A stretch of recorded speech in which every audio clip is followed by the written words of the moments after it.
Recording start हो गई। येन जी sir. क्षरसमाधिगम्य महेश्वरात् कृत्स्नं व्याकरणं प्रोक्तं तस्मै पाणिनये नमः। येन धौता गिरः पुंसा विमलैः शब्दवारिभिः तमश्चाज्ञानजं भिन्नं तस्मै पाणिनये नमः। अज्ञानान्धस्य लोकस्य ज्ञानाञ्जनशलाकया चक्षुरुन्मीलितं येन तस्मै पाणिनये नमः।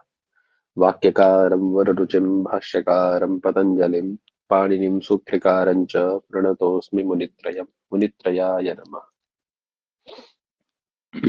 कल वाला पाठ सबको समझ में आ गया? कहीं किसी को कुछ पूछना है कल वाले पाठ में? क्यों जी? कोई सूत्र ऐसा जो समझ में ना आया हो? हम्म?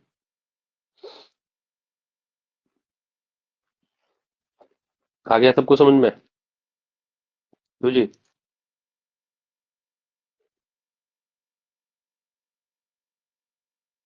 अरे आवाज आ रही है मेरी? आवाज आ रही है मेरी? जी भैया, जी भैया। सबको समझ में आ गया कल का पाठ है? जी भैया। बाकी लोगों के मुंह में जुबान नहीं है क्या? गूंगे बहिरे बन के पढ़ने बैठे हो कि सो रहे हो सब पड़े पड़े? हम्म? आ गया महोदय। आ गया, चलो तब ठीक है। जब पूछूंगा शाम को तब बताएंगे फिर। ठीक है।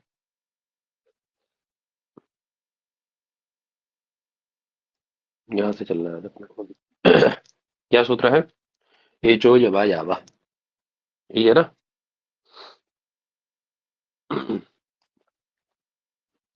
सूत्र क्या है जी? एचो यवा यावा। क्या कहता है एचो यवा यावा? दो पद है इसमें। प्रकृत सूत्र में कितने पद है इसमें? दो पद है। कौन से? एचः इति षष्ठ्यैकवचनान्तं पदम् और अय अव आय आव इति प्रथमा बहुवचनान्तं पदम्। ठीक है। तो हमने पढ़ा था जी। षष्ठी का मतलब क्या? अनम्यूट मत करिए, म्यूट रखिए। मैं अपने आप बोल दूंगा, ठीक है, क्योंकि आपके यहाँ से आवाज वापस आ रही है। हमने पढ़ा था षष्ठी का मतलब क्या पढ़ा था पंडित? हमने पढ़ा था षष्ठी का मतलब स्थान है। पूरी रिकॉर्डिंग खराब हो जाती है इससे। षष्ठी का मतलब हम लोग पढ़े थे स्थाने, नहीं पढ़े थे? अर्थात एज के स्थान में, ऐसा पढ़े थे हम लोग। फिर देन प्रथमा का अर्थ क्या पढ़े थे हम लोग? आदेश। जो भी प्रथमांत होगा वो क्या होगा बेटा? आदेश होगा। यही पढ़े थे, है कि नहीं? है। अर्थात अब ये अर्थ क्या बन गया? बोले एच के स्थान में क्या आदेश हो जाए पंडित जी? आय अव आदेश हो जाए। ठीक है। अब एक कंडीशन इसमें लगाई उन्होंने। देखिए सूत्र की कुछ अर्हताएं होती हैं, प्रत्येक सूत्र के पास कुछ अर्हताएं होती हैं। यदि आप उन अर्हताओं को पूर्ण कर देते हैं, उसकी कुछ शर्तें होती हैं, उसके कुछ नियम होते हैं, उनको यदि आप पूरा कर देते हैं, उन अधिकारों को उसके पूर्ण कर देते हैं, है ना, तो वो कार्य करता है। ठीक है, उसको फिर कोई नहीं रोक पाता। बात समझ में आ रही है मेरी? ठीक है। तो ऐसे ही प्रकृत सूत्र है। इस प्रकृत सूत्र की भी शर्त है पंडित जी कि एच के स्थान में आय अब कब होगा? तो उसने कहा बस एक शर्त है, ऊपर से अनुवृत्ति आई अची की। किसकी अनुवृत्ति आ रही है ऊपर से? किसकी अनुवृत्ति आ रही है भाई? अच्छी की। अची की, है ना? ठीक है। ठीक है जी।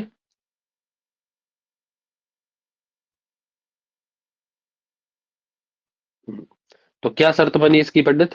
इसकी शर्त बन गई अर्थात अची में सप्तमी है, तो हम लोग क्या अर्थ करते हैं सप्तमी का? पर आता, है ना? अचि परता। अर्थात अच परे रहते, अच के परे रहते क्या होता है पंडित जी? एच के स्थान में अयादि आदेश होते हैं। सिंपल सा अर्थ निकल आया हमारा। निकल आया ना सूत्र सही? कोई कहीं भागने की जरूरत नहीं पड़ी। ठीक है। बात समझ में आ गई? अब एच प्रत्याहार आपको याद होना चाहिए। एच प्रत्याहार में कौन कौन वर्ड आते हैं? ए ओ आई औ, है ना? इन चार के स्थान में कौन आदेश होते हैं? ये अयादि, अय अव आय आ। अब समस्या फिर वही आ जाती है। अब समस्या में जब भी फंसते हैं, हमारे पास कौन आते हैं? परिभाषा सूत्र। तो परिभाषा सूत्र को लेके आ रहे हैं। समस्या है क्या? समस्या ये है पंडित जी कि ये जो एच है, अब एच के स्थान में किस एच के स्थान में कौन सा आदेश किया जाए? किस एच के स्थान में कौन सा आदेश किया जाए, है ना? ए के स्थान में आय किया जाए, अब किया जाए, आय किया जाए, या आप किया जाए, किया क्या जाए? ये समस्या आती है। तो इस समस्या के समाधानार्थ कौन सूत्र आएंगे हमारे पास हमारी सहायता करने? कौन सूत्र आएंगे? परिभाषा सूत्र। परिभाषा सूत्र आ जाएंगे। ठीक है, तो अग्रिम सूत्र आपका परिभाषा सूत्र है। क्या सूत्र है? यथा संख्यम अनुदेशः समानाम। क्या सूत्र है पंडित? फटाफट से बोलिए। अनुदेशः समानम्। यथा संख्यम अनुदेशः समानम्। यथा संख्यम अनुदेशः समानाम। कितने पद है प्रकृत सूत्र में? अलग अलग तोड़ के बोला करिए जिससे दिमाग में आए। सूत्र को प्रयास करिए कि यहाँ देखिए आपके सामने लिखा है, आपको कुछ मेहनत भी नहीं करनी है, बस केवल देख के बोलना है। यहाँ लिखा है आपका। हाँ 3 पद है। 4 कौन बोला है? 3 पद। 4 कौन बोला? बहुत मार खाओगे सुबह सुबह, बता रहे। क्या है पहला पद? यथा। यथा संख्या अव्यय पद है। ठीक है, यथा संख्यमिति अव्यय पदम, अनुदेशः इति प्रथमैकवचनान्तं पदम, और समानामिति षष्ठी बहुवचनान्तं पदम। ठीक है, सुनाई भी दे रहा? बोलने में सुनाई दे रहा समानाम? नहीं है कि नहीं? है ना? तो क्या कह रहा है ये? आवाज आ रही है मेरी?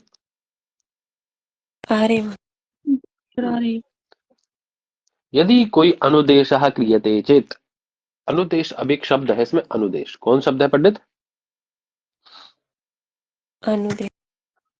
अनुदेश है ना? अनुदेश शब्द दिखाई दे रहा है ना? अब इस अनुदेश शब्द का अर्थ क्या है? अब ये यही पूछा जाता है कि प्रकृत सूत्र में यथा संख्यम अनुदेश समानाम में अनुदेश शब्द का अर्थ क्या है? क्या अर्थ है अनुदेश शब्द का? समझ रहे? प्रकृते सूत्रे यथा संख्यम अनुदेश समानाम इत्यस्मिन् सूत्रे, इस सूत्र में अनुदेश इति पदस्य को अर्थः, अनुदेश इस पद का क्या अर्थ है? ये प्रश्न आपके सिंपल बन जाएगा, सीधा बन जाएगा बिल्कुल। विधि। जब पता है ऊपर नीचे देखोगे। कोई दिक्कत है किसी को? कोई दिक्कत है? कौन है दीदी और दीदा वाला? ही अपना कन्वर्सेशन माइक ऑफ करके करिए। ठीक है, तो बता रहे, कह रहे अस्मिन सूत्रे, इस सूत्र में पठित जो अनुद्देश इति शब्द है, इस शब्द के द्वारा संबंधः इति अर्थः विधीयते। कौन अर्थ विधीयते अनुद्देश शब्द के द्वारा? बोलो फटाक से। संबंधः विधीयते। संबंध अर्थ, अर्थात अनुद्देश अर्थ का कौन अर्थ लेना है? संबंध अर्थ। बात क्लियर आ गई समझ में? वही कह रहे हैं, देखिए क्या कह रहे हैं। द्वयोः गणयोः मध्ये विद्यमान संबंधः तयोः सदस्येषु यथासंख्यम भवति। इस सूत्र का यह आदेश है, आशय है बस। यदि 2 गण है, जैसे मान लो सपोज आपका 4 ही लड्डू हैं और 4 ही बच्चे हैं। तो 4 लड्डू 4 बच्चे, भी कोई समस्या का विषय है क्या कि कौन सा लड्डू किस बच्चे को दिया जाए? ये कोई समस्या का विषय तो है नहीं। 4 ही बच्चे 4 ही लड्डू है, दे दो एक सबको। सामान्य सा सिंपल सिंपल सा फंडा नहीं।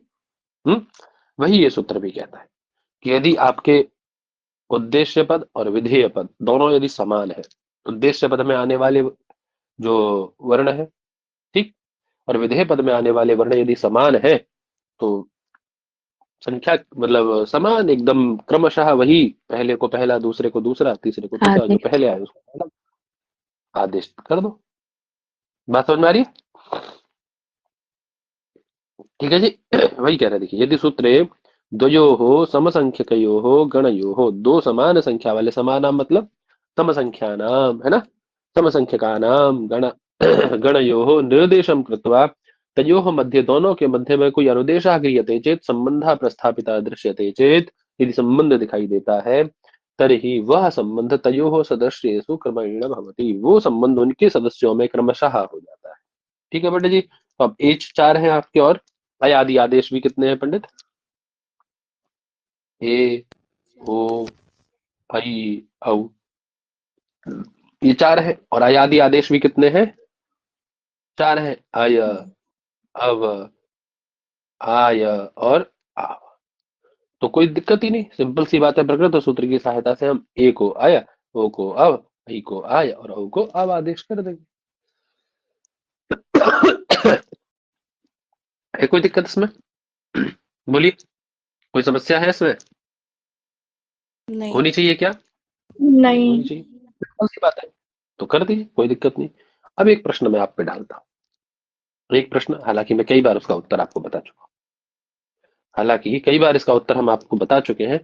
बताइए, अभी आपने कल एक सूत्र पढ़ा था, कौन सा? सबसे पहला सूत्र यण संधि वाला, कौन सूत्र था आपका? इको यणचि। इको यणचि। एक कितने थे आपके? 4 थे कि नहीं? 4। ई, उ, री और री। और यण कितने थे? 4 थे ना? 4 यड़ 4। कौन कौन? य, व, यही थे 4, य व र ल। अब ऐसा तो है नहीं आप ई के स्थान में कोई और यण करते हो, या ही करते हैं, ये तो कंफर्म है। उ के स्थान पे वाही करते हैं, री के स्थान पे रा ही करते हैं, ली के स्थान पे ला ही करते हैं। जो क्रम यणों का वही इक्का है भी है। तो आप एक बात बताइए, आपने यहाँ ये सूत्र क्यों नहीं लगाया? आपको अलग से वो सूत्र बनाने की आवश्यकता क्या पड़ गई? यथासंख्य मनुदेशक समाना, यदि आप इससे काम कर लेते तो दोनों सूत्रों का देखो, चाहे इको यणचि हो और चाहे आपका एचो यवायावा हो, दोनों का काम एक ही सूत्र से, यथासंख्य से निकल जाता ना। यथासंख्य से काम निकल जाता ना दोनों सूत्रों का, क्यों जी? यथासंख्या में सूत्र से काम निकल जाता जी। है ना। तो आपको ये जो है सूत्र बनाने की आवश्यकता नहीं पड़ती, जो इको यणचि के बाद आपने पढ़ा था, है? बताइए, तो आपने क्यों नहीं किया ऐसा? जबकि इधर भी 4 उधर भी 4, अभी तो आपने ये तो कहा ना, यथासंख्यम में क्या कहा आपने? बोले जहां दोनों गणों में समान संख्या विद्यमान हो, है ना, वहां पर आप क्या कर लीजिए, और कोई अनुदेश यानी संबंध बनाना हो दोनों में, कोई संबंध दिखलाई देता हो तो यथा संख्या आदेश हो जानी चाहिए उसके स्थान पे। जो जैसे जिस क्रम में आ रहा है उसी ऑर्डर में उसको आदेश कर दो, और वो हो भी रहा है। प्रकृत सूत्र से हो सकता था, फिर आपने क्यों नहीं किया? बताओ उत्तर फटाक से, पढ़े हो आप लोग यार, कितनी बार तो बताए। सर है ये जो कोई? एक है, बोलो सर बोलो। उसमें स्थान, अर्थ इन सब के सादृश्य होना चाहिए। तो अरे सादृश्य से क्या मतलब है उसमें? सादृश्य तो वैसे भी आ रहा है, सादृश्य तो आ ही रहा हर प्रकार का जातित्व समाहित होता है ना, इसीलिए वो नहीं है बेटा। होता। क्या? ये 18 प्रकार का है, वो भी 18 हाँ, प्रकार, तो उसमें जातित्व समझ गए। समाहित जब है ना। संज्ञा प्रकरण आप लोग पढ़ेंगे, जब संज्ञा प्रकरण पढ़ेंगे तो वहाँ क्या बताया गया, प्रकार बताए गए कि नहीं बताए गए प्रत्येक वर्ण के? जी।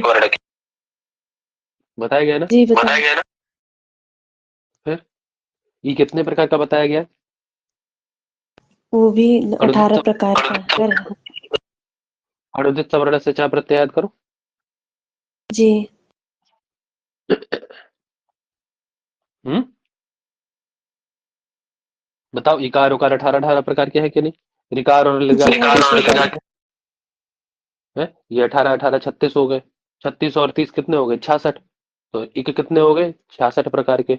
और यदि यरो को आप दो भी मार लो, यवला द्विधा अपन पढ़ते ना, यवला द्विधा वहीं पे, यवला दो दो प्रकार के, तो 6 होकर एक 7, 7 प्रकार के हो गए बस। तो कहाँ 66 और कहाँ 7 बराबर है क्या? यथासंख्य है? और नहीं यथासंख्य महोदय, विधि है? नहीं है। नहीं। तो फिर कहाँ से आप यथासंख्य लगा लोगे? नहीं लगे। समझ गए?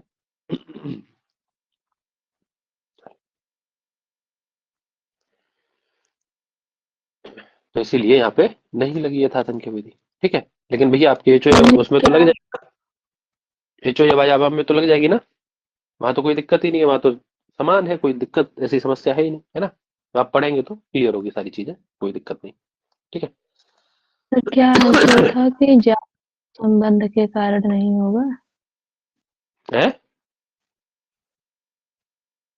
तो क्या? सर उसका क्या आंसर होगा कि जातित्व संबंध के कारण वहाँ क्रमशः नहीं होगा? जातित्व संबंध क्या होता है? अरे संख्या कहाँ समान है? आप क्या कहते हैं, समान संख्या में आपकी विधि होती है ना ये संबंध कब होता है आपका? समान संख्या यथा संख्या होने पर, समान संख्या हो तो। लेकिन क्या संख्या समान रहेगी? अब उधर 66 है इधर 7 है, कहाँ संख्या समान रहेगी? हम्म 4 4 होते जी तो सर। समान होती संख्या। ओके? तो वही आप अब विग्रह करते जाइए फटाफट फटाफट। अरे ये विष्णवे नायक पावक, कोई दिक्कत है इनमें बनाने में? हम्म क्यों जी पंडित जी? अरे हरे अग्रे ए ए हाँ, विष्णु अग्रे छोटे बच्चे अब हैं, नई अग्रे रखा है, और पऊ अग्रे रखा। तो क्या हो जाएगा? ए को अय आदेश हो जाएगा, नहीं ओ को अब आदेश हो जाएगा, है ना? अब होकर के वाह में वे मिलेगा, विष्णु वे बनेगा, नहीं? क्यों जी? विष्णु जी अग्रे ए अब क्या होगा यार? जी ये कर रहे हो। हाँ, नई अग्रे अकहा में नायकः बन जाएगा, पऊ अग्रे अकहा में पावकः बन जाएगा, कोई दिक्कत नहीं ना? क्यों जी? अरे बोलो। जी कोई दिक्कत नहीं। हम्म किसी को दिक्कत हो तो बता देना, नहीं समझ में आया तो पूछ लेना। ठीक, आगे सूत्र आता है वांतो ही प्रत्यय। कौन सूत्र है ग्रिम? वांतो ही प्रत्यय। ठीक है, अब इसमें कितने पद है? पदों के आधार पे आप अर्थ करते जाएंगे। वांत है प्रथमैकवचनान्तं पदम, ईति सप्तमैकवचनान्तं पदम, और प्रत्ययेति सप्तमैकवचनान्तं पदम। अब देखिए कॉमन सेंस लगा लीजिए, कौन किसका विशेषण है? दो सप्तम्यंत दिखाई दे रहे हैं आपको ना, तो इसमें कौन किसका विशेषण हो जाएगा? एक कोई विशेषण है और एक कोई विशेष्य है? ई प्रत्यय, तो प्रत्यय विशेषण है ना ई का। हम्म अर्थात ई प्रत्यय परतः, ई मतलब यकार आदि प्रत्यय परतः, ये अर्थ निकल आएगा ना? अरे सप्तमी का मतलब परे है ना, जी जी तो यकार आदि प्रत्यय परतः, यकार आदि प्रत्यय के परे रहते। क्या होता है यकार आदि प्रत्यय के परे रहते पंडित जी? हम्म तो प्रथमांत जो होगा हमारा आदेश होगा ना, बोले वांतादेश। वांतादेश मतलब पीछे आपने 4 आदेश किए थे ना। नीचो यावा यावा के बाद का सूत्र है जस्ट, कितने आदेश किए थे पीछे आपने? 4। कौन से कौन से? चार आय अव आय अव आय और आव। तो 2 आपके यांत थे और 2 वांत थे। यांत आदेश जिनके या अंत में था वो यांत आदेश थे, ठीक है पंडित? और जिनके व अंतिम में है वो कौन थे? कौन हुए? वांत आदेश। यही अंतर है। हम्म यही अंतर है। तो वही कह रहा है, देखिए यकार आदि प्रत्यय के परे रहते, है ना, कौन आदेश हो जाता है पंडित जी? वांतादेश। वांतादेश होता है। समझ में आ गई बात? आवाज आवाज आ रही है मेरी? अब आ किसको रही होगा? है। किसको होगा? हम्म किसको होगा? तो वांतादेश किसको करते हैं आप बेटा? वांतादेश किसको होता है आपके यहाँ एचो या बाजावा में? हम्म ओ और औ को। किसको होता है? ए और ई को या ओ और ऊ को? किसको होता है? ओ और और अव औ को। को। हाँ, ओ अहू को। समझ में आ गई बात? तो सूत्र का अर्थ क्या बन जाएगा जी पंडित जी? बोले ओकार औकार यो स्थाने, है ना, कौन आदेश स्यात्? वांत आदेश, अर्थात अव और आव आदेश भवन्तः, आदेश होते हैं, कब होते हैं?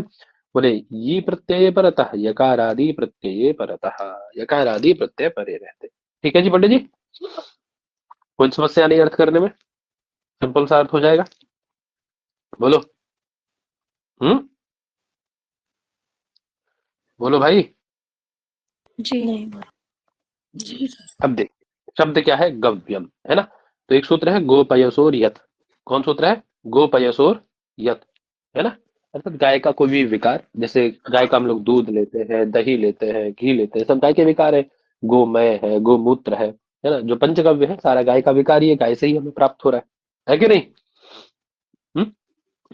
गाय से ही तो प्राप्त हो रहा है सारा कुछ। जी। तो गाय का विकार है ना, उसकी विकृति है ना।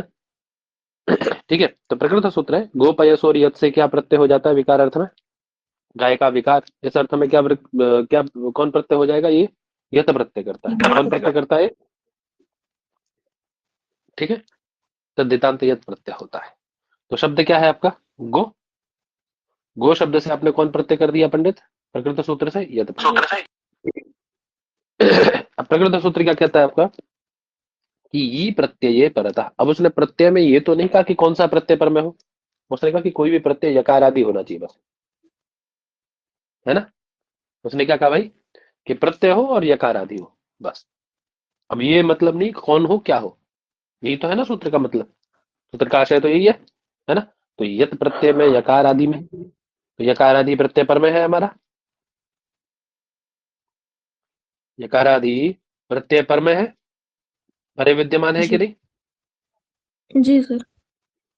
ठीक है ना। तो ओकार है आपका गकारोत्तरवर्ती ओकार, उस ओकार को क्या आदेश हो जाए पंडित जी? वांत आदेश हो जाए। और वांत आदेश आपको लगाइए वहां यथा संख्यम में जाकर के, ओ को आदेश कौन होगा? अब। अब और औ को क्या? अब। अब पढ़ क्या? हाँ, तो ओ को आदेश हो जाएगा अब। कौन आदेश हो जाएगा? अब। ठीक है, तो क्या बन जाएगा? गा में से ओ निकल गया। मत करो अनम्यूट भाई साहब, मैं जब तक ना बोलूं। ग बचेगा, ओ निकल गया, ओ के स्थान पे अब हो गया, तो गा हल बच गया। ठीक है, उसके बाद में यत है उधर पर में मिलाएंगे तो क्या हो जाएगा बेटा? गा आ में ग मिल जाएगा, है ना। गा में आ मिल जाएगा तो गा पूरा हो जाएगा, और उधर व आधा है और यह उधर है ही है, तो गव्य बन जाएगा ना। ता को हटा दो, लोप कर दो फलंतम से, गव्य। सू लाओ अम करो, गव्यम बन जाएगा। नहीं बनेगा? क्यों जी? सबको क्लियर हो गया अभी ये? क्यों जी? हम्म। जी ऐसे ही नाव्य बन जाएगा, है ना। ऐसे ही नाव्यम बन जाएगा, है ना। ठीक है, ऐसे ही नौ शब्द है, नौ शब्द से यत प्रत्यय, नौ वयोर धर्म विषमूल, ये सब सूत्र आता है उधर पद्धति में, है ना। उससे कौन प्रत्यय कर देंगे आप? प्रकृत सूत्र से, ये भी यत प्रत्यय करता है, यत प्रत्यय कर लीजिए। वही नियम आपका जो यहाँ लग रहा है, यकार आदि प्रत्यय पर में है, और को क्या आदेश कर देंगे जी? कौन आदेश कर दिया जाए उनको? बोलो, अब कर दो। कौन दिक्कत है? कौन मना कर? कोई मना कर रहा है? कर दो, आप आदेश कर दो जी पंडित। क्या बन जाएगा? न हल हो जाएगा इधर, नाव बन जाएगा। क्या बन जाएगा? नाव। ठीक है, यत है या मिलाओ नाव्य बन जाएगा, सु को अम करो नाव्य बन जाएगा। नहीं बनेगा? हम्म, बोलो बेटा। बन जाएगा। हम्म, ठीक है जी, है ना।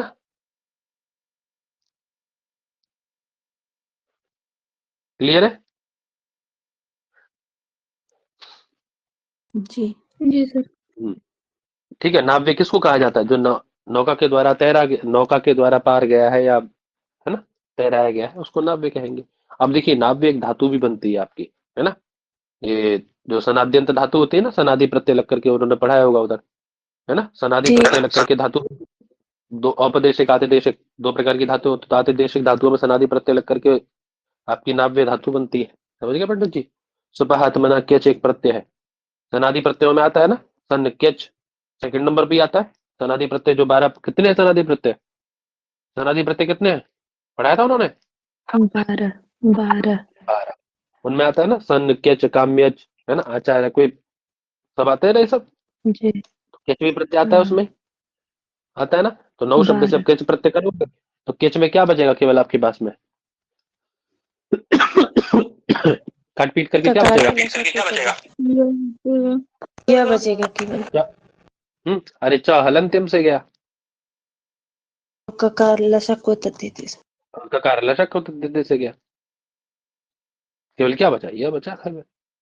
यकार आदि प्रत्यय हुआ कि नहीं हुआ? ये भी अब उधर नौ शब्द है आपका, नौ शब्द से यकार आदि प्रत्यय पर में है, क्या कर देंगे उनको आब आदेश करके नाम भी बन जाएगा, है ना। बात समझ में आ गई? अर्थात जो अपने आप को, है ना, अपने लिए नाव इत्यादि चाहता है, ऐसा व्यक्ति क्या कहलाएगा? ऐसी वो क्या कहलाएगी? नाव्य। नावम आत्मनः इच्छति है, ये अर्थ इस धातु का हो जाएगा। नाव्यति, नाव्यता है, सब धातु बनेगा, फिर इसका रूप बनेगा। ठीक है जी, क्लियर है? तो बन जाएंगे, कोई दिक्कत नहीं। गव्यम नाव्यम आपके। बोलिए फटाक से जी। नहीं। जी सर। नहीं बनेंगे? मना कौन कर रहा है? बन हम्म? जाएगा। बन जाएगा। चलिए, एक वार्तिक इसमें पढ़ा गया आपका, कौन सा?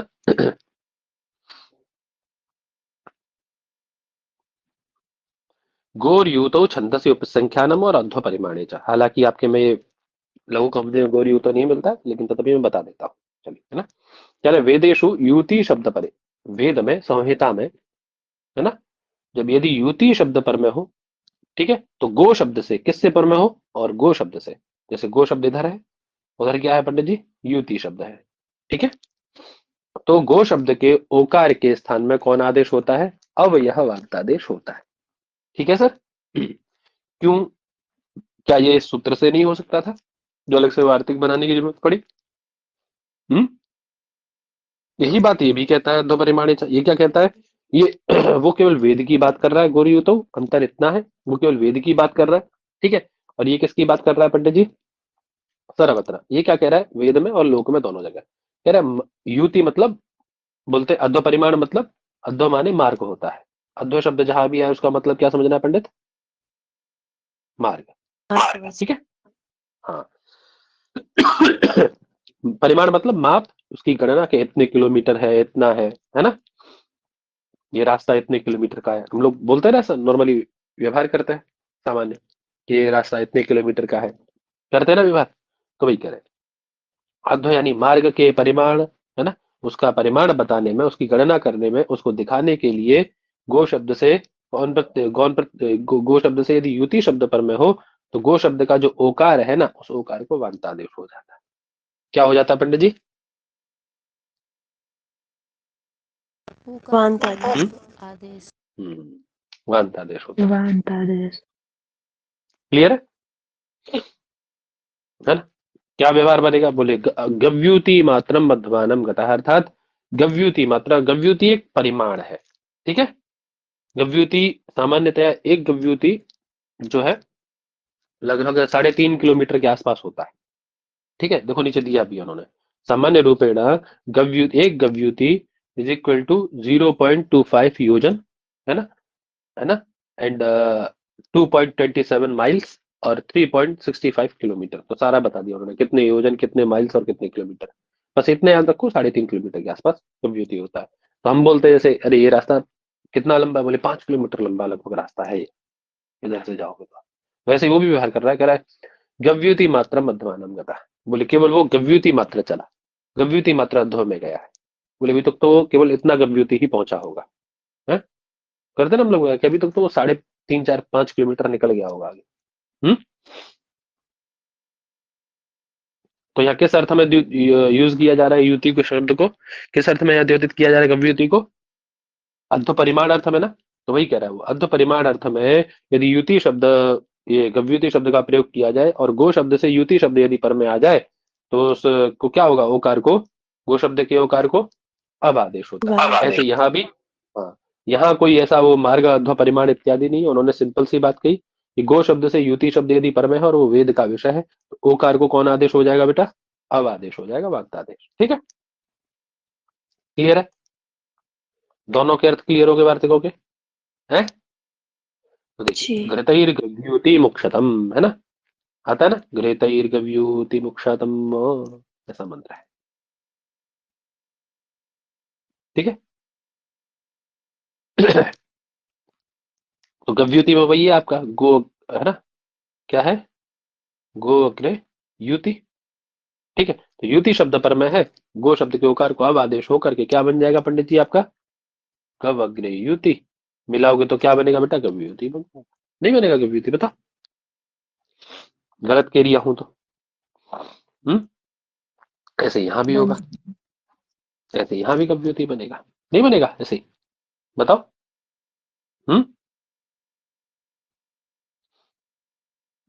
हो जाएगा ना? बोलो। अब एक प्रश्न मेरा जी आपसे है। आपने ठीक है गव्युति बना लिया, कोई समस्या नहीं है। क्या ये गव्युति गो शब्द से युति शब्द परे रहते, क्या ये यहां से नहीं हो सकता था इस सूत्र से? यहाँ से भी तो हो सकता था ये, तो अलग से वार्तिक दो बनाने की क्या आवश्यकता पड़ी आपको? कौन दिमाग में आपके कीड़ा काट गया जो आप वार्तिक बनाने चले दो अलग से? बताओ। हो सकता था नहीं हो सकता था प्रकृति सूत्र से? युति शब्द स्त्रीलिंग नहीं आ जाएगा? उसने तो लिंग की दी कोई बात की नहीं ना। उसने ये थोड़ी ना कहा कि मैं पुल्लिंग स्त्रीलिंग में करूंगा। उसने कहा यकार आदि पर मैं होना चाहिए प्रत्यय बस। पकड़ नहीं पा रहे, देखो आप स्पष्ट चीजें लिखी है सामने एकदम दोनों नहीं ये वेदों में प्रयोग कहा है कि वेद में अगर युति शब्द परे होता तो गो को शब्द को ओकार के स्थान पे अव हो जाएगा, लेकिन यहाँ पे कहें कि जब मार्गवाची यानी मार्ग के परिमाणवाचक होगा तब फिर युति शब्द अगर परे होगा तब उसको वांत आदेश होगा।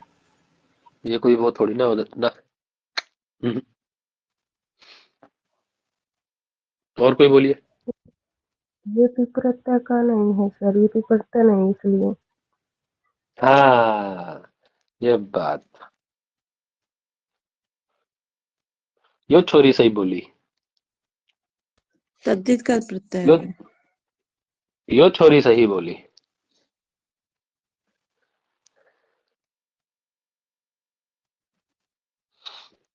समझ गए? तो वहां क्या है, स्पष्ट चिल्ला के कह रहा है भाई सूत्र प्रत्यये। सुनो उसकी बात को। मैंने क्या कहा, मैंने यही कहा आपसे जब पढ़ा अभी शुरू किया मैंने, कि आप सूत्र की केवल शर्त समझिए, व्याकरण कठिन नहीं है। सूत्र की क्या अपनी शर्त है, अर्हता क्या है, छोटी छोटी बारीकी पे ध्यान दीजिए उसकी। आप प्रत्यय को दिमाग से निकाले जा रहे हैं? वो क्या कह रहा है, युति शब्दे परे, तो शब्द और प्रत्यय में आपके यहाँ कोई अंतर नहीं होता है क्या? हम्म बोलो। तो फिर क्यों इतनी बड़ी चीज को आप नजरअंदाज कर दे रहे हैं? व्याकरण में छोटी छोटी चीज मायने रखती है पंडित। समझ में आ गई बात? ठीक है जी। ठीक है जी। जी हम्म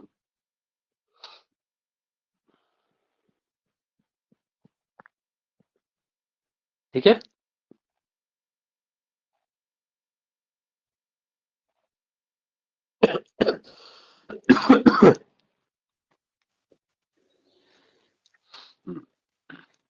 अब वो वकार लोप की बात आ जाती है, बोले यहाँ गो युति में जो अब आदेश किया है, हली सर्वेशम जो सूत्र है आपका, उससे वैकल्पिक वकार लोप होना चाहिए, है ना? तो उसके विषय में दीक्षित आगे अपना मत देते हैं।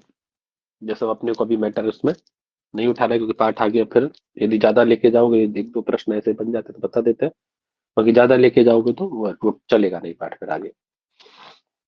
अदेंग गुणा, क्या सूत्र है अग्रिम? अदेंग गुणा, है ना? क्या कहता है अदेंग गुणा पंडित जी?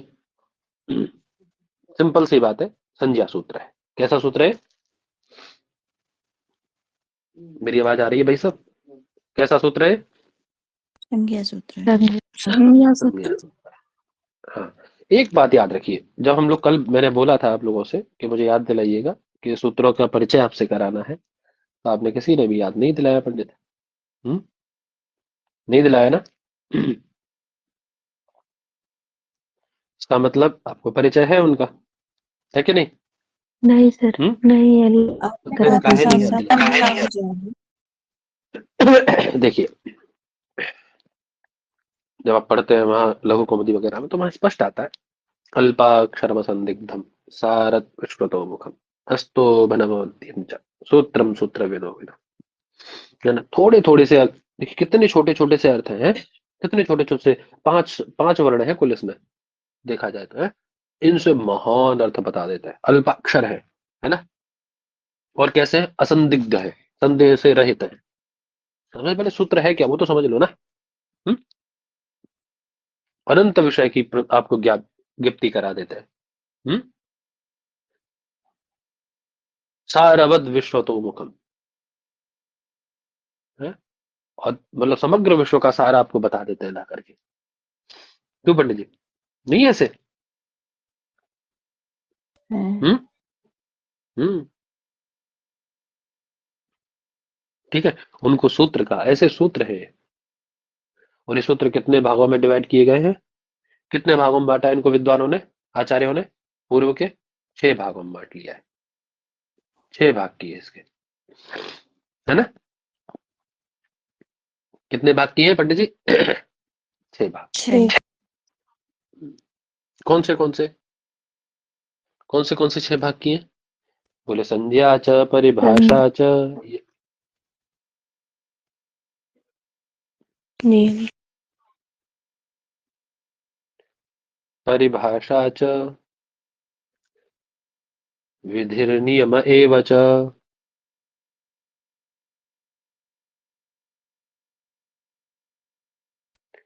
अतिदेशो अधिकारश्च,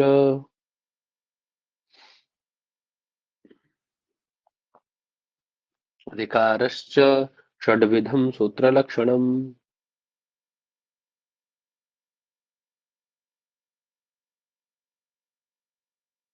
ये 6 है।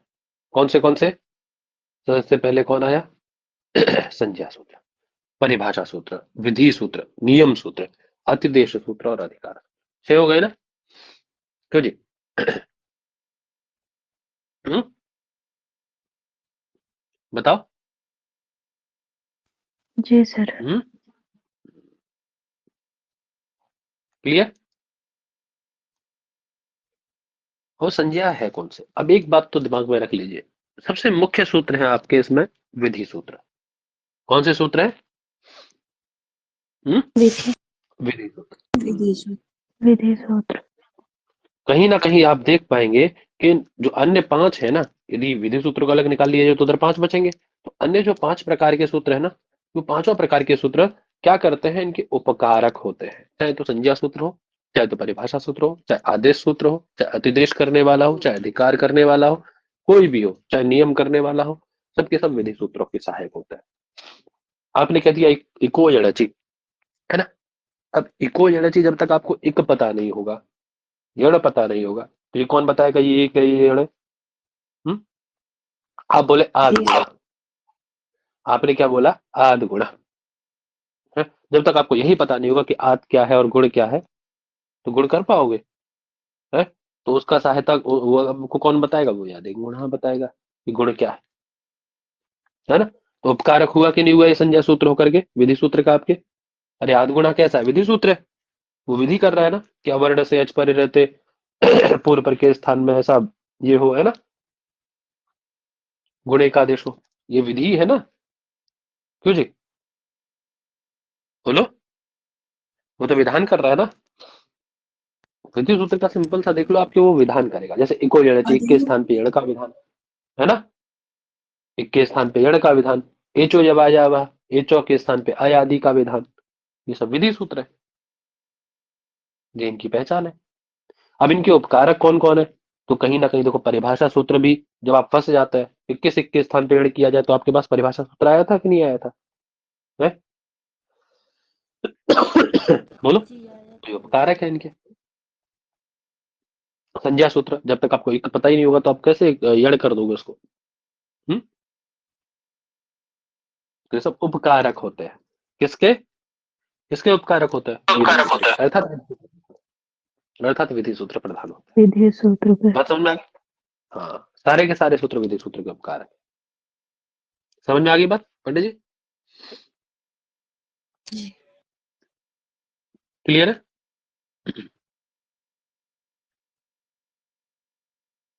ठीक है जी।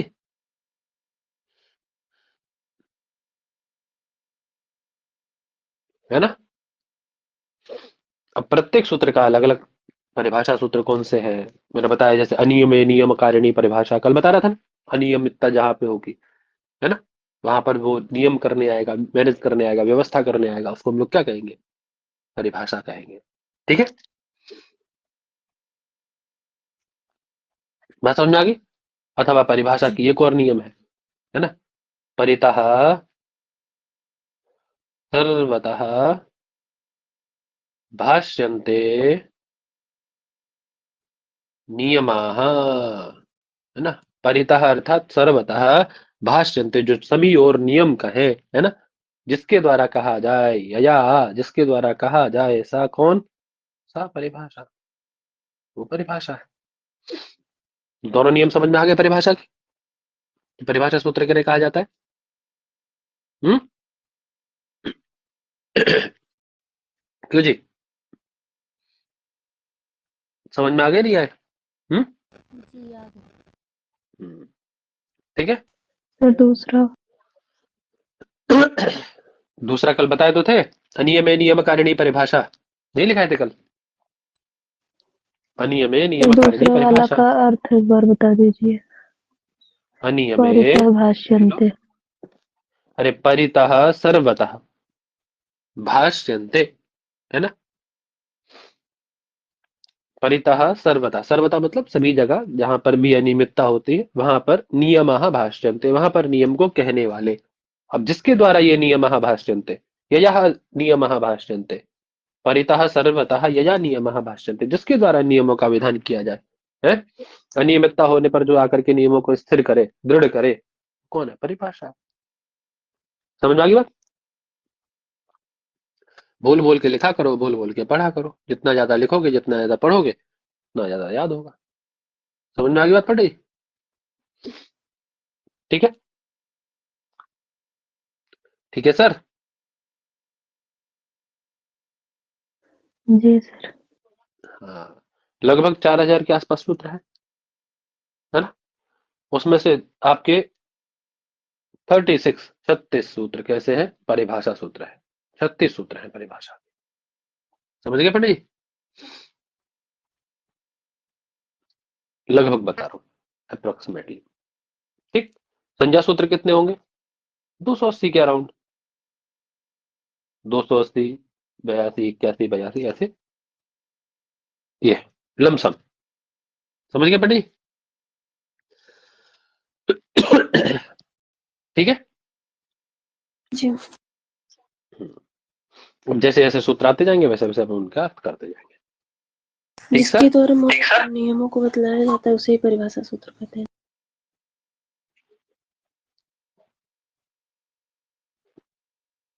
हम्म, ठीक है। अब आता है अधिक गुणा, संज्ञा सूत्र है। सामान्य सा ज्ञापित कराने वाला, है ना। संज्ञन्ते ज्ञाप्यन्ते, है ना, जो कि बिना संज्ञा के तो कोई कार्य हो ही नहीं सकता। हम लोग भी संज्ञा पे ही चलता है, तो जिसके द्वारा ज्ञापित कराया जाए, बोधित किया जाए, है। ठीक है, उनको संज्ञा सूत्र कहा जाता है। ठीक। और कोई विशेष परिभाषा होगी तो मैं बताऊंगा। ठीक है सर। जी। क्या सूत्र है? अदेंग गुणा। क्या कह रहा है? सिंपल सी बात है कि ये जो अत और एंग है, इन अत और एंग का एक विशेषण है, एक संज्ञा है, इनकी क्या? गुण संज्ञा से आती है, इनकी गुण संज्ञा होती है। समझ में आ गई पंडित जी? अत और एंग की कौन संज्ञा होगी? गुण संज्ञा। अत एंग की गुण संज्ञा होगी। ठीक है। अब आपको एक चीज दिखाई दे रही होगी, एक शब्द है तत्परकरण, आगे जिससे आप परिचित होने वाले हैं। क्या है? तपरकरण। तपरकरण। ठीक। तपरकरण क्या है? तो देखिए, दो प्रकार से तपर कहलाता है शब्द। कोई भी शब्द दो प्रकार से तपर कहलाता है। आप यहां देख पा रहे होंगे अपने सूत्र के विग्रह में अत और एंग लिखा हुआ है। ठीक है, क्या लिखा है? अत और एंग, यही लिखा है ना। तो अब इस ता को सेंट्रल रखिए, ता को मध्यस्थ रखिए। ता से पूर्व में क्या है? अविद्यमान है। ता से पर में क्या है? एंग। एंग मतलब एकार और ओकार, ये विद्यमान है। ठीक है। यदि इस तपर का अर्थ हम लोग यदि विग्रह किया जाए, यदि समास का विग्रह देखा जाए तो क्या विग्रह हो सकता है इसका? दो प्रकार के विग्रह आपको इसको मिल सकते हैं। तात्परः, सहतपरः। ठीक है। और दूसरा विग्रह क्या मिलेगा बेटा? तः परो यस्मात्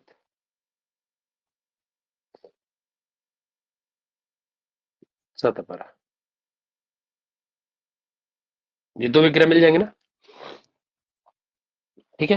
तात परः सतपरा और तः परो यस्मात् सतपरा, ये दो विग्रह मिलेंगे नहीं मिलेंगे, मिल जाएंगे ना। तात परः पंचम अंत है तात, अर्थात त से पर में जो है, तो ता से पर में कौन है आपको यहाँ देखिए मैं फिर कह रहा हूँ, ता को सेंट्रल में रखिए। ता से पर में कौन दिखाई दे रहा है आपको, बोलिए। एंग है, ए नहीं एंग, एकार और ओकार दोनों है ना, एंग। एंग है कि नहीं है, तो क्या विग्रह करेंगे आप, तात परः सतपरा, तो ता से जो पर में है वो तपर, तो अब ये एंग क्या कहलाएगा, तपर कहलाएगा, ठीक है, क्योंकि ये ता से पर में है, ठीक है। तो ऐसा विग्रह करने के कारण एंग हमारा तपर हो गया। अब दूसरा वो उठा लीजिए, तह परो यस्मात्, तह परो यस्मात्, त जिससे पर में है, तो त किससे पर में है पंडित यहाँ आपका, आकार अवर्ण से, ठीक है। तो ये अवर्ण भी क्या कहलाएगा, तपर कहलाएगा। हिंदी अर्थ भी बता देता हूँ, बोले तात परः सतपरा, अर्थात त से जो पर में है वो भी तपर कहलाता है, और त जिससे पर में है वो भी तपर कहलाता है। समझ में आ गई बात, ठीक है। त से जो परे रहता है, परे होता है, वह तपर होता है, वह तपर कहलाता है। और त जिससे परे रहता है वह भी तपर कहलाता है, ठीक है जी। बात समझ में आ रही है मेरी, ठीक है जी। त से जो परे है वो तपर, और त जिससे परे है वो भी तपर, तो अ भी तपर कहलाएगा और ऐंग भी तपर कहलाएगा ना, बोलिए हाँ कि ना। जी जी ठीक है, चलिए कोई दिक्कत ही नहीं फिर तो, है ना। तो अधिंग में अधिंग में देखिए आकार भी तपर हो गया और ऐंग भी तपर हो गया। अब इस तपर करण का लाभ क्या है, तो इस लाभ को तो आप आगे पढ़ेंगे। तो तपर तो समझ में आ गया ना, अभी तपर क्या है समझ में आ गया ना, यहाँ इसीलिए क्योंकि प्रकरण है इसलिए बता दिया, अग्रिम सूत्र में क्लियर हो जाएगी चीज और शीशे की तरह। अब यहाँ केवल एक चीज और ध्यान रखनी है आपको, ये सूत्र करता क्या है पंडित जी, कौन संज्ञा का विधान कर रहा है, गुण संज्ञा का। गुड़ संज्ञा हाँ, दो चीजें होती हैं, एक संज्ञा होती है और एक दूसरा गुण संगी होता है। दूसरा कौन होता है, संगी। एक संज्ञा एक संगी, संगी की ही संज्ञा होती है हमेशा। जैसे सपोज है ना, किसी का नाम श्याम है, क्या नाम है किसी का, श्याम। अब श्याम ये क्या है, उसकी संज्ञा है ना, श्याम क्या है उसकी संज्ञा है ना, संगी जी कौन है, वो श्याम जो पिंड विशेष है जिसकी ये संज्ञा है, ठीक है। बात समझ में आ गई। जैसे गाय, गाय क्या है, संज्ञा है, संगी कौन है, वो गोत्व विशिष्ट पिंड, वो संगी हो गया। बात समझ में आ गई, बात समझ में आ गई। संज्ञा सदैव संगी की होती है, तो यदि संज्ञा है तो संगी भी होगा। तो अब यहाँ संज्ञा कौन है, गुण, यहाँ संज्ञा हुई, गुण क्या है पंडित जी आपकी, संज्ञा। तो संगी कौन है फिर, वो कह रहा है ना गुण इति संज्ञा भवति, गुण संज्ञा है, तो संगी कौन हो जाएगा, किसकी है ये गुण संज्ञा, किसकी हो रही है गुण संज्ञा, सुनो पहले, बोलो मत ज्यादा बीच में, जब बोलने का जाए तब बोलो ठीक है। गुण क्या है, संज्ञा है, और संगी कौन हो गया पंडित जी, अदेंग, क्योंकि संज्ञा अदेंग की हो रही है। बात समझ में आ गई, ठीक। अदेंग मतलब अकार, एकार और ओकार, ठीक है। ता को बीच में मध्यस्थ रखिए, ता से पूर्व वाला अ ले लीजिए और एंग से एकार और ओकार को ले लीजिए, तो कितने हो गए, तीन, अकार एकार ओकार। इन तीनों की कौन संज्ञा हो जाएगी भाई मेरे, गुण संज्ञा। तो संगी कौन हो गया, संज्ञा कौन हो गई, समझ में आ गई। अकार एकार ओकार की क्या हो गई, अकार एकार ओकार क्या हो गए पंडित जी, संगी हो गए, और गुण क्या हो गई इनकी संज्ञा हो। अर्थात जहां भी अब हम गुण करके बोलेंगे, है ना, जहां भी हमें सूत्र में आएगा कि इसके स्थान पे गुण आदेश हो, जहां भी सूत्र में आएगा कि पूर्व पर के स्थान पे, पूर्व पर के स्थान पे या उक्त के स्थान पे, उक्त के स्थान में कौन आदेश हो, गुण आदेश हो, गुण आदेश हो, तो वहां कौन पहुंचेंगे, तुरंत दिमाग में आएगा ना आपके, ये गुण संज्ञा हम किसकी करके आए, अकार एकार उकार, तो ये तीन ही पहुंचेंगे वहां पे। बात समझ में आ गई? कौन कौन पहुंचेंगे जहां कहीं भी गुण संज्ञा की जरूरत पड़ेगी? अ, ए, ओ। अ ए ओ। बात समझ में आ गई? ठीक है जी, सबको क्लियर हो गई ना बात ये? चलिए अब आगे चलते हैं। इस सूत्र में कोई डाउट तो नहीं किसी को? आगे है सूत्र तपरस्त काल से, इसी की चर्चा हम लोग कर रहे हैं। ठीक है, अब प्रश्न कोई बालक करेगा, भैया एक बात बताइए, आपने अत करके वहां कहा गया, तो तो आप 18 प्रकार का है, जब हम कोई अड़ची पढ़ रहे थे तो आप 18 प्रकार गिना रहे थे, ई के आके भी तो 18 प्रकार हैं? तो जब आपका अधेन गुणा में अत आया तो आपने केवल एक ही आ क्यों लिया? उसके 18 प्रकार क्यों नहीं ले लिए? अरे आपको अ से दीर्घ भी ले लेना चाहिए था, आपको अ से प्लुत भी अ ले लेना चाहिए था, क्यों नहीं लिया आपने? केवल ह्रस्व आकार को ही क्यों गिना? आपने यही क्यों कहा कि अकार एकार और ओकार? यही क्यों कहा? आपने यही क्यों नहीं कहा कि अकार आकार, है ना, प्लुत आकार, ये सब क्यों नहीं कहा? अनुनासिक आकार अनुनासिक आकार, ये सब क्यों नहीं कहा आपने? तो उसका कारण है जो बीच में उनके त बैठा था ना, अधिंग गुणा में अत और एंग में, जिसको बताया था मैंने कि तपर करण है, ये ता, उसका कारण कौन है न लेने का? ये ता। ठीक है, एक ता से ही देखिए यहां आते हैं तपरस्त कालस्य पे, उसका अर्थ करने के लिए क्या कहता है वो ता, समझिए क्या कह रहा है। तकार, तकारात परह वर्ण, तकार से पर वर्ण यानी एकार और उकार, एंग, तकार से परवर्ण कौन हो गया? एंग। तथा च तकार यस्मात् परः, और तकार जिनसे पर में है, कौन हो गया ऐसा तकार जिससे पर में है? अ। ठीक है, दोनों तपर कहलाएंगे ना। उभौ अपि, है ना, उभौ अपि तपरौ, दोनों ही तपर होते हैं, और दोनों ही तपर स्वकालवाचकानां सवर्णानामेव निर्देशम कुरुता। कह रहे ना पुत्र, तत्कालस्य तपरः तत्कालस्य एव उद्बोधकः, तपर केवल तत्काल का ही उद्बोधक है। बात समझ में आ गई? जो तपर है वो तपर केवल किसका उद्योतक है? तत्काल का। तत्काल का मतलब जिस काल में उसका उच्चारण हो रहा है, जिस काल में उसको उच्चरित किया जा रहा है, जब वो समुच्चरित है उसी समय का बोध कराएगा। यहाँ कैसा उच्चरित है? अ, ह्रस्व उच्चरित है ना, और तपर ग्रहण किया गया है। बात समझ में आ गई? ठीक है, एंग में एकार कैसा उच्चरित है? अनुनासिक उच्चरित है ना, बोलो हाँ कि ना यार? जी। है ना, बोले तो रहित उच्चरित है ना, दीर्घ उच्चरित है ना, तो वो उसी समय का, जिस समय में उच्चरित है तपर करण के साथ, ये समझ लो कि तपर करण के साथ जिस काल में वो उच्चरित किया गया उसी समय का बोध कराएगा।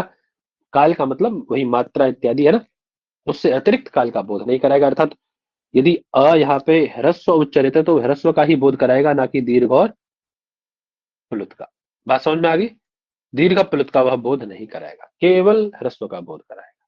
बात समझ में आ गई? ये कहां से पता पड़ा आपको?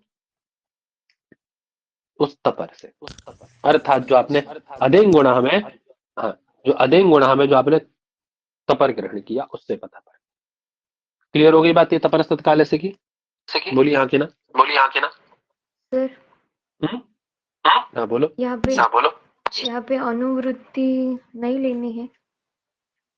जी, अनुवृत्ति में जो है वो अनुवृत्ति लेते रहना, अर्थ समझा दिया। वही पहले अर्थ समझो। कितनी बात समझ में आ गई सबको? म्यूट कर लो भाई साहब। ठीक है, तो जो तपर है, इसीलिए मैंने पूर्व में ही आपको अर्थ इसका क्लियर कर दिया था। तो अर्थ क्लियर हुआ सबको? कोई ऐसा जिसको अर्थ क्लियर ना हो? है? बोलो फटाक से जी। सबको क्लियर हुआ?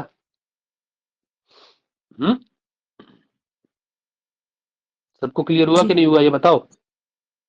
है? जी सर। क्लियर हो गया ना? हम्म। अब अनुवृत्ति देख लो, उसमें क्या है? स्वम रूपम और सवर्ण से। स्वम रूपम शब्द से शब्द संज्ञा, वहां से स्वम और रूपम की अनुवृत्ति आ रही है ना? अनुदित से सवर्ण से की अनुवृत्ति आ रही है, कोई दिक्कत ही नहीं। ठीक है, अर्थ वही बनेगा जो आपको बता दिया मैंने।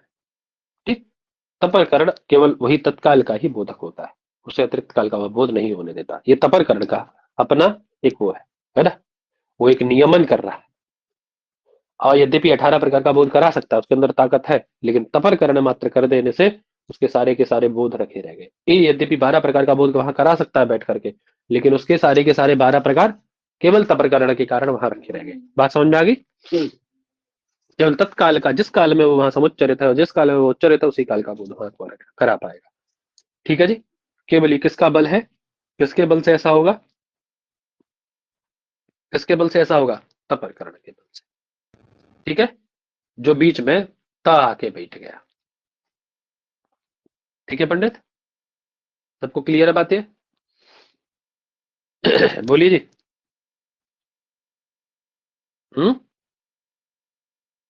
यही बात आपके वृत्तिकार कह रहे हैं कि तह परो यस्मात् सच तपरः। तह जिससे पर में है ना, तह परो यस्मात् वह तपर होता है, और तात परः स तपरः, और ता से जो पर में है वह तपर है। वो क्या होता है पंडित जी? उच्चार्यमाण समकाल से संज्ञा स्यात्, जो जिस काल में वो उच्चरित है उन समकाल का, उस समकाल का ही संज्ञक होता है, द्योतक होता है, उससे अतिरिक्त का वो द्योतक नहीं होता। यदि वो ह्रस्व में तपरकरण किया गया है तो ह्रस्व का बोधक होगा। यदि यही तपरकरण कहा किया गया होता पंडित जी, दीर्घ में किया गया होता, जो कि आगे वृद्धिराद में आपका आने वाला है, वहां तपरकरण दीर्घ के साथ किया गया, आत ऐच करके। समझ गए पंडित? तो वहां केवल वो दीर्घ मात्र का बोध कराएगा। समझ में आ गई बात मेरी आपके? आगे जब पढ़े, ठीक है, वहां वो ह्रस्व इत्यादि का बोध नहीं कराएगा। ठीक है सर? जी। ठीक है जी, तो अब इतना आप लगा के आइए अच्छे से, कल फिर हाथ गुणा से आगे चलते हैं, है ना? अभी अपने को एक चीज और देखनी थी, वेद वाला पार्ट देखना था ना। आज से बात हुई थी अपनी निरुक्त देखने की, क्यों जी? निरुक्त देखने की बात हुई थी, निरुक्त और देखना था अपने को। चलो निरुक्त और देखते हैं, निरुक्त प्रारंभ कर लेते हैं। एक सामान्य परिचय आपका आज करा देते हैं निरुक्त से।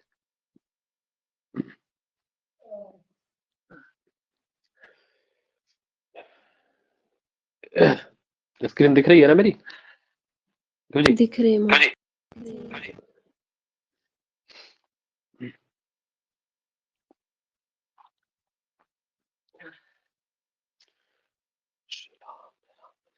एक मिनट बस निकाल लो जरा।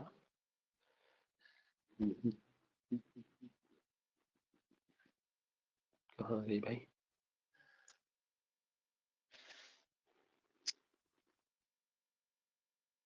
ये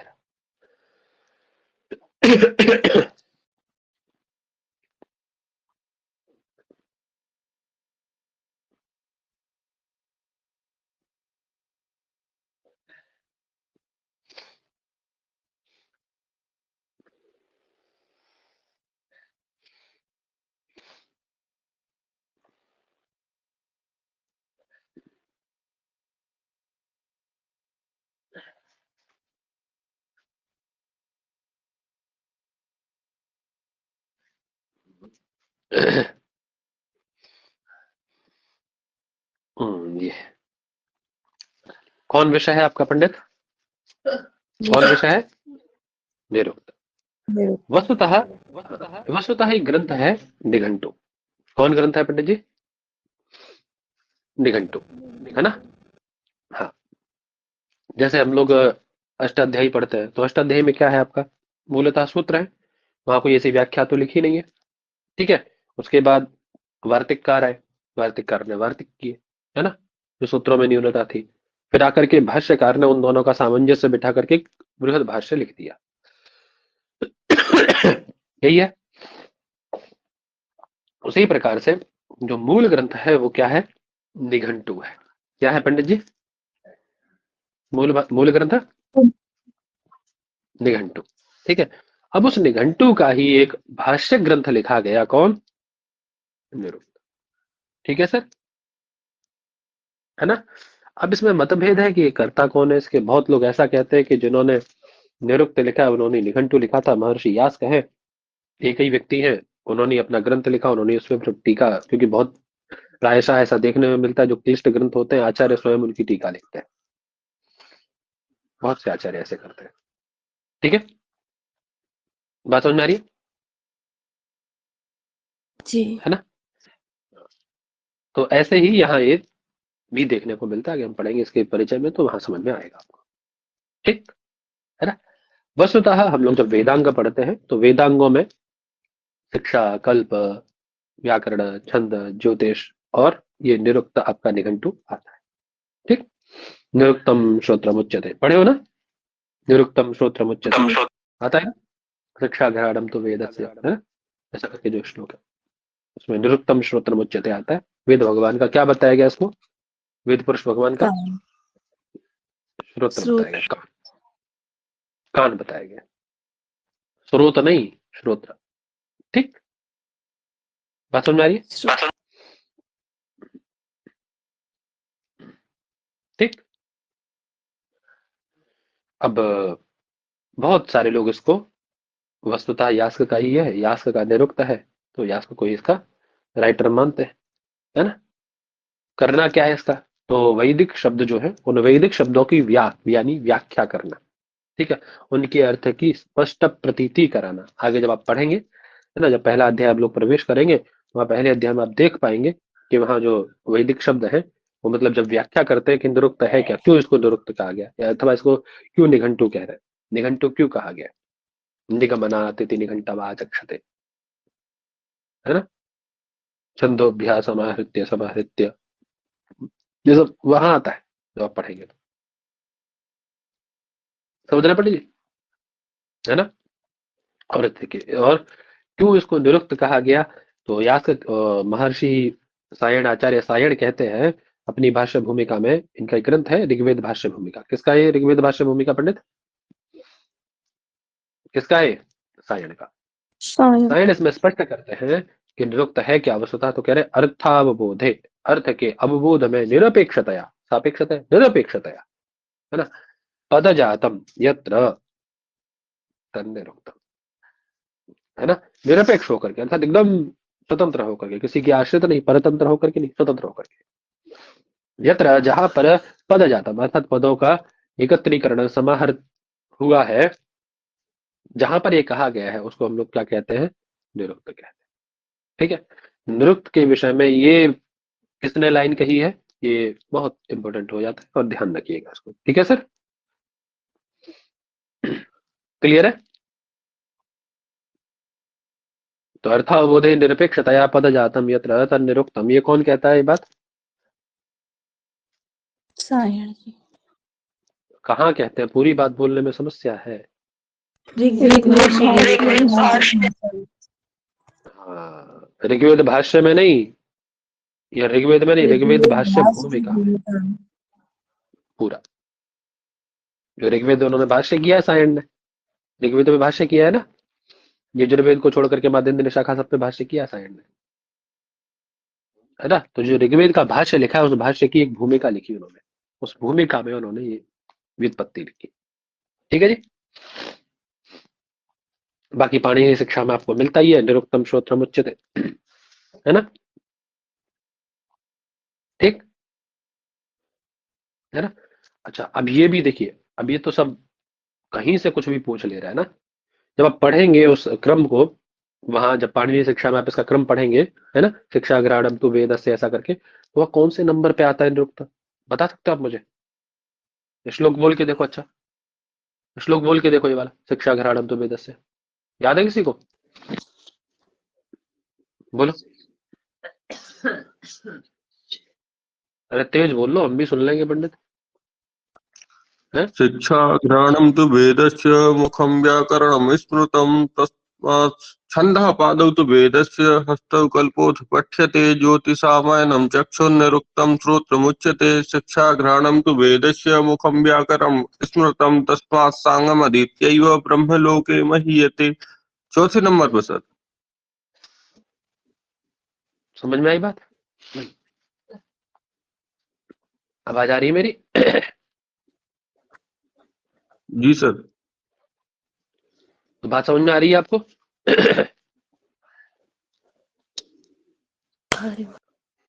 ठीक है सर, तो पता पड़ गया ना। एक प्रश्न ये भी बनेगा।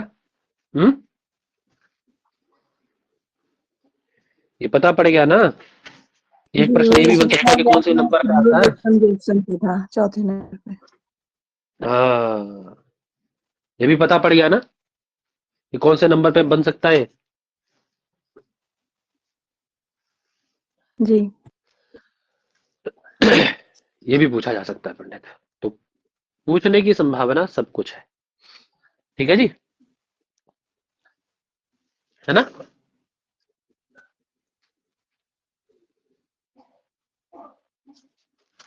ठीक, याद रखना, ये कुछ भी पूछा जा सकता है। वो दिया उन्होंने, देखो नीचे दे रहे, यद्यपि शिक्षा में निरुक्त का क्रम प्राप्त चतुर्थ स्थान है। यहीं से उठा के पूछ लेगा कि पाणिनीय शिक्षा में पठित जो वेदांग है, उन वेदांगों में निरुक्त का कौन सा स्थान है। ये भी नहीं पूछेगा शिक्षा में, ये पूछेगा खाली पाणिनीय शिक्षा भी नहीं, आपसे पूछ लेगा शिक्षा में जो वेदांग बताए हैं, है ना, शिक्षा में निगदित वेदांगों में निरुक्त का स्थान है। चौथा, पांचवा, छठा। आप कहोगे भैया ये कहां से पूछ दिया, ये तो हम कभी पढ़े ही नहीं। टेक्निकली क्वेश्चन है कि नहीं, बताओ। जी है? हाँ, तब उसको डेली पढ़ते हैं मगर भूल जाते हैं। देख वही मैं कह रहा हूँ, ऐसी चीजें ही पूछी जाती भाई। अब आप इसको ये नहीं कह सकते बहुत कठिन प्रश्न है। कठिन प्रश्न है, आप इसको कठिन की श्रेणी में रखेंगे? नहीं कह सकते। लेकिन ध्यान न दिया आपने, कठिन है आपके लिए, है ना? उस दृष्टि से नहीं देखा ना, वैसे तो श्लोक पढ़ लिया। बस, तो हर दृष्टि पे विचार करना पड़ेगा जिस प्रकार से पेपर बन रहा है। चलिए, क्या कह रहे हैं आगे? उसके बाद में निरुक्त के 5 प्रकार बताए गए। कितने प्रकार बताए गए पंडित निरुक्त के? अभी 5 प्रकारों का, निरुक्त के 5 प्रकारों का वर्णन आपको कहां मिलता है पंडित? ये एक है काशिका वृत्ति। कौन ग्रंथ है? काशिका वृत्ति। ठीक है, बात समझ में आ गई?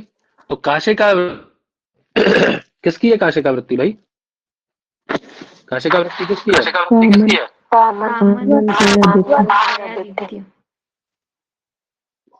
एक लोग बोलो तो समझ में आए, अब 50 लोग बोल तो एक साथ में तो समझ में आती है। वामन जयादित्य। वामन जयादित्य।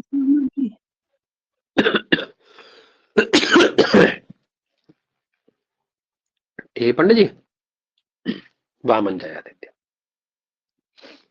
है ना?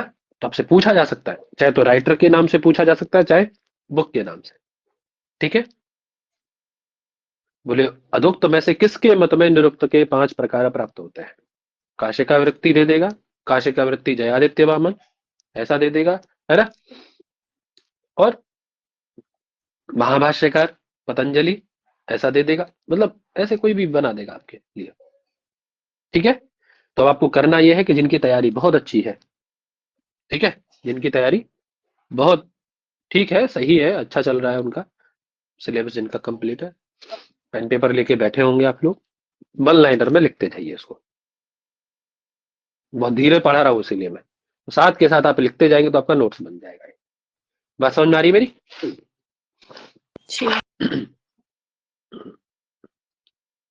ठीक है जी।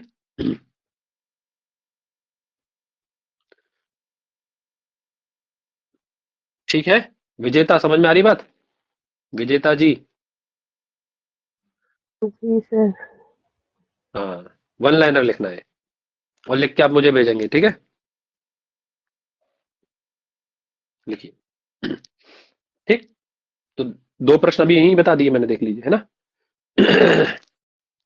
कि शिक्षा में निरुक्त का कौन सा स्थान है, पहला प्रश्न। दूसरा, कि किसके अनुसार निरुक्त के 5 प्रकार बताए गए हैं?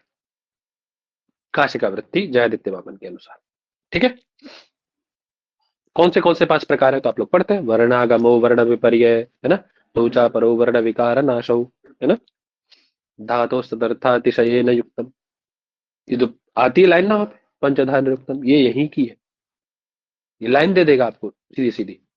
ये वर्णागमो वर्ण विपर्य दोचा परो वर्ण विकार नाशो, ये कहां से ली गई है लाइन, ये पंक्ति कहां से उद्धृत है? बात समझ में आ रही है? तो किसी भी प्रकार से प्रश्न बने अपने से बनना चाहिए, कोई दिक्कत नहीं, बन जाएगा ना। कौन से 5 प्रकार है? वर्णागम है, वर्ण विपर्य है, वर्ण विकार है ना, वर्णनाश है, और धात्वर्थातिशय, मतलब धातु में किसी अन्य अर्थों का अतिशय हो जाना, अन्य अर्थ को सिद्ध कर देना, है ना, अन्य अर्थ में चले जाना। एक एक चीज को हम लोग डिटेल में पढ़ेंगे जब पढ़ेंगे तो विषय को। तो इतनी बात क्लियर सबको, यहां तक कोई समस्या है? चलो, होनी भी नहीं चाहिए, ठीक है? ठीक, अब यदि आपसे पूछा जाए, देखिए 2 बातें हैं इसमें, एक कि यास्क ने अपने निरुक्त में कितने निरुक्तकारों का वर्णन किया है, अपने से पहले कितने वैयाकरणों का उल्लेख किया है, ठीक है, एक तो ये विषय है, और दूसरा कि किन किन के मतों का समुद्धरण उसमें किया है। 2 बातें अलग हो जाती है। मैंने कहा था शुरुआत में जब पढ़ाना शुरू कर रहा था ना, कि मैं इस बार बहुत अच्छे से डिटेल में एक एक चीज को लेके चलेंगे, कोई लापरवाही नहीं किसी विषय पे। बस आप लोगों से मेरा एक निवेदन है कि आप लोग उसको वन लाइनर में नोट करते जाइए, शॉर्ट नोट के रूप में, ठीक है? सारी चीजें यहाँ लिखी नहीं होंगी, जो मैं बोलूंगा वो जरूरी नहीं कि लिखी दूं मैं, तो इसीलिए आप लोगों को जो चीज स्टक कर रही है दिमाग में और जिस पे जोर दे रहा हूं उसको लिख जरूर लेना, ठीक है? बाकी मुझे भेजिए, मैं उसको फिर करेक्ट कर दूंगा बाद में यदि गलत लिखेंगे तो, ठीक? कह रहे वही बात है, दोनों में अंतर बता दिया मैंने आपको, कि एक कि कितने आचार्यों का उन्होंने उल्लेख किया है अपने पूर्ववर्ती, जैसे पाणिनि ने किया है, ठीक है? और दूसरी बात, दोनों ही यही कर रहे हैं, पाणिनि ने भी उल्लेख अलग किया और उसके बाद में वर्णन अलग किया अपने व्याकरण में, है ना, अलग वर्णन करते हैं। वर्णन का मतलब क्या है कि उनके मत का उल्लेख करते हो, कि मेरे मत में नहीं, इनके मत में, है ना, करते हैं ना ऐसा।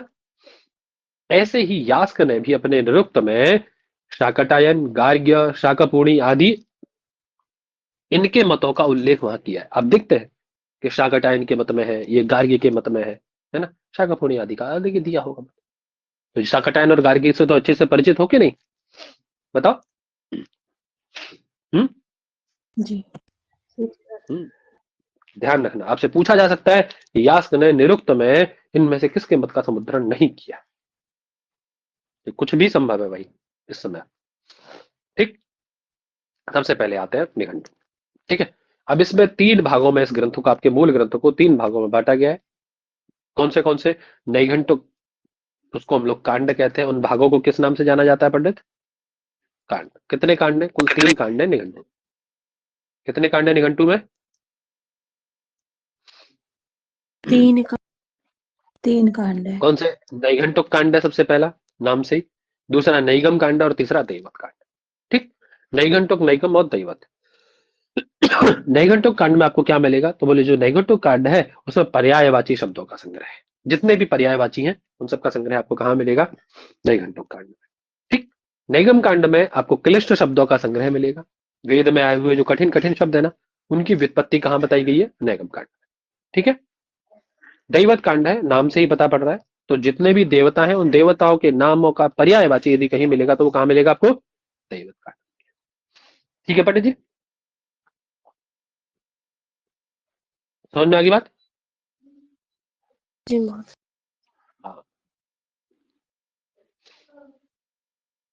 क्लियर? वही बात देखिए जो मैं बता रहा था आपको कि जो निरुक्त है ये निरुक्त निघंटु की व्याख्या है, कमेंट्री है ना? अब यास्क ने इतना बेहतर तरीके से, क्या इनसे पहले नहीं हुए होंगे निरुक्त निघंटु की व्याख्या कर? हुए थे, लेकिन क्या पाणिनि से पहले वैयाकरण नहीं हुए होंगे? क्या महाभाष्यकार से अतिरिक्त लोगों ने नहीं लिखा है? लिखा है। क्या काशिका से अतिरिक्त उस पर टीका नहीं लिखी गई है? उस पर लिखी गई है, लेकिन यूनिक है ये अपने आप में, है ना। ऐसे ही याद करने एक यूनिक चीज लिखी, ठीक है, वही बात है। क्लियर? याद करने अपने निरुक्त में पूर्ववर्ती निरुक्तकार के रूप में औपमन्य, औदुंबरायण, वार्ष्यायण, गार्ग्य, अग्रायण, शाकपुणी, औरणनाभ, गालव, स्थौलाष्ठवी, कौष्टकी, काथ्यक्य आदि के नाम उद्धृत किए हैं। लगभग ये आचार्य कितने हैं? 12, है ना। अर्थात अपने से पूर्ववर्ती 12 निरुक्तकार है जिनको यास्क ने अपने ग्रंथ में नोट किया है, ठीक है। और 13वें नंबर के खुद ये है। बात समझ में आ गई? क्लियर है पंडित जी? जी सर। है ना, ठीक है सर। है ना। अब इसी पर, अब जैसे मान लीजिए निघंटू पे जो उसका जो एक्सप्लेनेशन हुआ, जो उसकी टीका लिखी गई, उसकी जो कमेंट्री हुई, वो निरुक्त हो गई। अब निरुक्त पे भी लोगों ने टीका लिख दी। समझ में आ रही बात? निरुक्त पे भी लोगों ने क्या लिख दिया? टीका लिख दी। वही कह रहे थे, अनेक विद्वानों ने इस पर टीका लिखी। कौन सी टीका है जो उपलब्ध है? तो स्कंद स्वामी की टीका सबसे प्राचीन, ठीक है पंडित जी? क्लियर है? ये कौन थे स्कंद स्वामी? तो कह रहे हैं यजुर्वेद का यजुर्वेद में जो शतपथ ब्राह्मण है ना, उस शतपथ ब्राह्मण के भाष्य में एक आचार्य हुए हरि स्वामी। उन हरि स्वामी ने स्कंद स्वामी को क्या बताया? अपने गुरु जी बताया, अर्थात हरि स्वामी जी के गुरु जी थे स्कंद स्वामी। ठीक, बात समझ में आ गई? है ना। एक दुर्गाचार्य की वृत्ति है, दुर्ग वृत्ति। आगे सब टीकाओं के नाम लिखे होंगे, उसकी कोई कंफ्यूजन नहीं रखना है, ठीक है। ठीक है सर। सत्यव्रत शामश्री ने भी इस पे ग्रंथ लिखा है ना। एक डॉक्टर सिद्धेश्वर वर्मा है, उनका भी यास्क निर्वचन है, ठीक। समझ में आ रही बात? अब कह रहे हैं ये जो निरुक्त है आपका, अभी आपने निघंटु के विषय में पढ़ा, निघंटु को 3 भागों में बांटा हमने। कौन कौन से थे? कौन कौन 3 भाग थे उसके? 3 कांड कौन से थे जिनको कांड के नाम से जानते हैं? नैघंटुक कांड, नैगम कांड, दैवत कांड। नैगम और दैवत। बाकी लोग सब सो रहे हैं क्या? सबकी आवाज मुझे आनी चाहिए, ठीक है। बोलिए, जितना बोलेंगे उतना ज्यादा याद होगा। कह रहे इस ग्रंथ के समस्त अध्यायों की संख्या कितनी है? 12 है। अब इन्हीं 3 अध्याय को जब कमेंट्री लिखी गई इस पे निरुक्त, तो इन्हीं 3 को एक्सप्लेन कर दिया गया थोड़ा सा, ठीक है ना। कोई तो नैघंटुक कांड था, उसी में 5 अध्याय बना दिए गए, किसी में 3 अध्याय कर दिए गए, ठीक है। तो कुल अध्याय कितने हो गए? इन 3 को एक्सप्लेन करके कितने अध्याय बना दिए गए इन 3 कांडों में ही? 12 अध्याय प्लस 2 परिशिष्ट रखे गए, ठीक है। 2 परिशिष्ट अध्याय कर दिए गए। तो कुल अध्याय कितने हो गए पंडित जी निरुक्त में? 14 अध्याय। कितने अध्याय है निरुक्त में? 14 अध्याय, ठीक है पंडित। वही कह रहे थे कि जो 3 कांडों में विभक्त है उनके अध्यायों की संख्या 12 है। नैघंटुक, नैगम और दैवत, यही मैंने बताया था आपको, है ना। इसके सिवाय परिशिष्ट के रूप में अंतिम 2 अध्याय और भी साथ में संलग्न होते हैं। इस प्रकार कुल अध्याय कितने हो जाते हैं पंडित? 14। यही मैंने आपको बताया, ठीक है सर, ठीक है।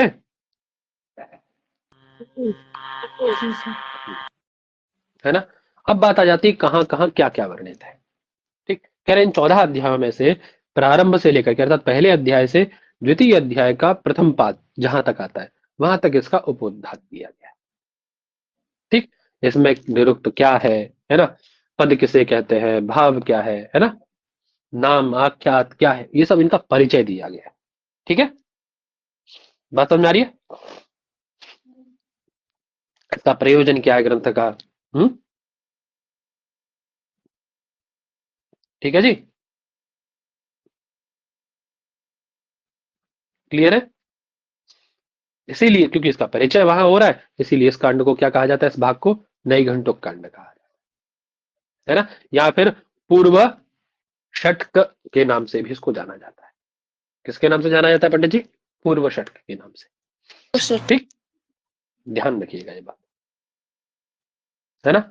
अब आते हैं आप चौथे अध्याय में, जब आते हैं तो चौथे अध्याय में एकपदी आख्या का विवेचन किया गया है। इसी को हम लोग किस नाम से जानते हैं चौथे अध्याय को? इसके देखिए यहां लिखा है स्पष्ट, 1 से 3 अध्याय नैगम कांड के नाम से जाने जाते हैं। 4, 5, 6 चौथा, पांचवा और छठा अध्याय किस नाम से जाना जाता है? नैगम कांड से। ठीक है, या फिर ये कह लीजिए कि जो नैघंटुक कांड है, उस नैघंटुक कांड में कितने अध्याय आते हैं इसके? 1 से 3 अध्याय, 1, 2 और 3 अध्याय नैघंटुक कांड में आ जाता है। समझ में आ गई बात? और फिर कौन सा चौथा, पांचवा और छठा, ये अध्याय कहाँ आ जाते हैं आपके? नैगम कांड में आ जाते हैं। और 6 से 12 तक की या फिर 14 ले लो, वहां तक की जितने अध्याय हैं सब कहाँ आ जाते हैं? दैवत कांड। ठीक है सर, तो कोई कंफ्यूजन नहीं इसमें आप? वही कह रहे हैं, देखिए अंतिम 6 अध्याय में देवताओं का वर्णन है, इसीलिए इसको दैवत कांड कहा गया। क्लियर है बेटा सबको? कोई दिक्कत नहीं इसमें है? बोलो। वही बात बता रहे थे कि नैघंटुक कांड है, नैगम कांड है, दैवत कांड है। इस नैगम कांड को ऐकपदिक कांड भी कहते हैं। ठीक है, नैघंटुक कांड में पर्याय शब्द, नैगम कांड में क्लिष्ट शब्दों की व्याख्या और दैव कांड में दैवतावाची शब्द है। क्लियर? ठीक है जी, इस नैगम कांड को ऐकपदिक कांड भी कहा जाता है। ठीक, अभी इसको हमने क्या पढ़ा था? एक और नाम पढ़ा था इसका, नैघंटुक का क्या नाम पढ़ा था अभी? पूर्व षटक, पूर्व षटक, सॉरी षटक कह रहा हूं, पूर्व षटक। क्या नाम पढ़ा था पंडित? पूर्व षटक। ठीक है जी, वही कह रहे 5 अध्याय हैं निघंटु में, और निरुक्त में 14 अध्याय हैं, जिनमें से 12 अध्याय मुख्य, 2 अन्य के अंतिम के परिशिष्ट है। ठीक है जी, क्लियर है बात? सही सभी को भैया? सबको क्लियर है ना? कोई दिक्कत इसमें? सामान्य परिचय में अभी तक इसके कहीं कोई चीज समझ में ना आई हो? सबको समझ में आया कि नहीं आया? जी, अब इसके टीकाकार देख लेते हैं थोड़ा सा फटाक से। स्कंद स्वामी सबसे पहले टीकाकार है, 500 ईस्वी के आसपास का इनका समय है। ठीक है, देवराय 1300, दुर्गाचार्य है, दुर्गाचार्य की दुर्ग वृत्ति है ना, या निरुक्त श्लोक वार्तिक या ऋज्वर्थ वृत्ति। ठीक, 1300 ईस्वी के आसपास है। महेश्वर आचार्य है एक। ठीक, तो ध्यान रख लीजिएगा, कौन में से नहीं है निरुक्त का टीकाकार, ऐसा पूछ लिया जाएगा आपसे, तो वो भी ध्यान रखना है। ठीक है, ध्यान रहेगा सर सबको? एक यास्क निर्वचन नाम का जो ग्रंथ है वो किसका है? डॉक्टर सिद्धेश्वर वर्मा। ठीक है जी,